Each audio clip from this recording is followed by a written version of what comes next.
कहानी।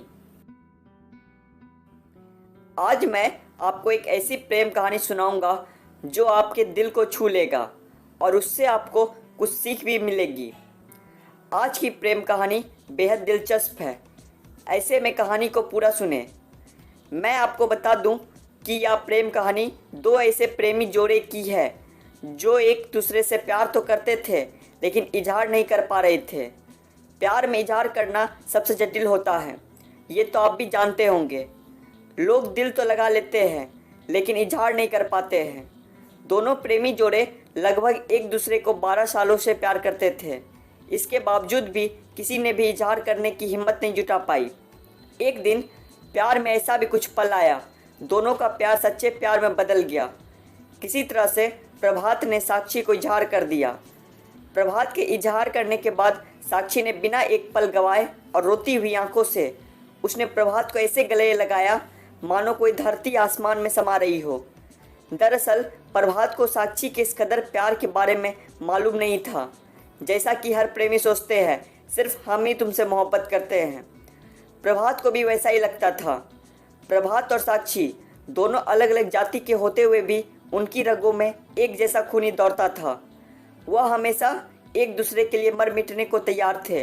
आखिर प्यार भी सदियों का था, ऐसे में एक दूसरे के लिए लॉयल होना जरूरी था।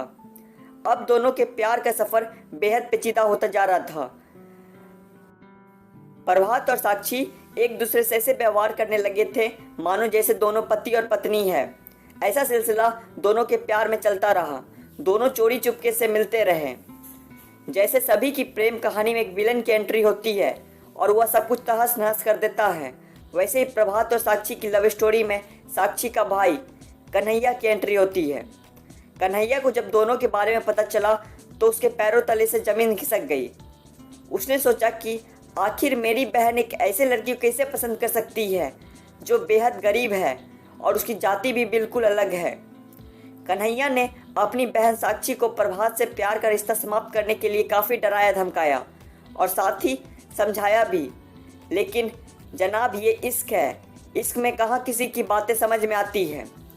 अगर कुछ समझ में आता है तो वह प्यार की बातें हैं। इश्क में लोग भगवान की भी नहीं सुनते हैं। कन्हैया तो फिर भी उसका भाई था। साक्षी ने अपने घर वालों की एक भी बात नहीं सुनी और प्रभात से अपने प्रेम कहानी की सिलसिला जारी रखी।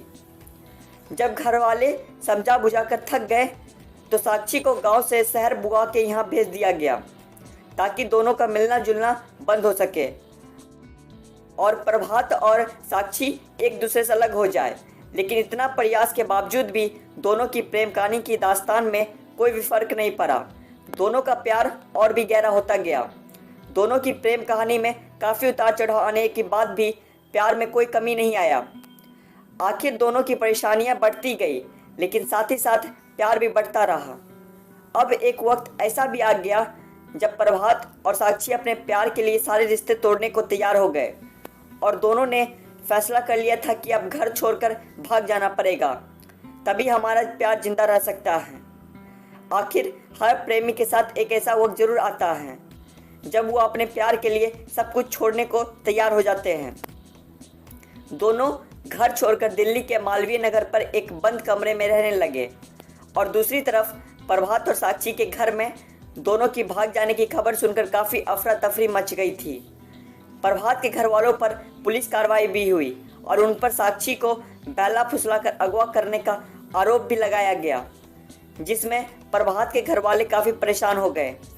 वे दिन रात पुलिस के चक्कर काट रहे थे। जब यह बात प्रभात और साक्षी को पता चला तो उन्होंने दिल्ली के कोर्ट में शादी करके अपने घर वापस आ गए। अब प्रभात और साक्षी को फील होने लगा कि अब किसी का कोई डर नहीं है, क्योंकि लव मैरिज करने के बाद आपको यदि कोई प्रॉब्लम होती है तो सरकारी सुरक्षा भी मुहैया कराई जाती है। लेकिन कौन जानता था इतना सब कुछ होने के बावजूद दोनों की प्रेम कहानी में ऐसा मोड़ भी आएगा। शादी के मात्र 20 ही दिन बीते हुए थे। कन्हैया ने धोखे से प्रभात को चाकू भोंककर उसका कत्ल कर दिया। खबर सुनकर साक्षी तो सुन सी पड़ गई, लेकिन अब वह कर भी क्या सकती थी। इसके बावजूद भी उसने प्रभात का घर नहीं छोड़ने का फैसला किया।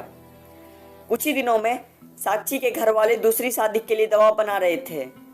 जब साक्षी को लगा कि उसकी शादी तय होने वाली है तो उससे बर्दाश्त नहीं हुआ और उसने भी आत्महत्या कर अपनी प्रेम कहानी की अंत कर ली।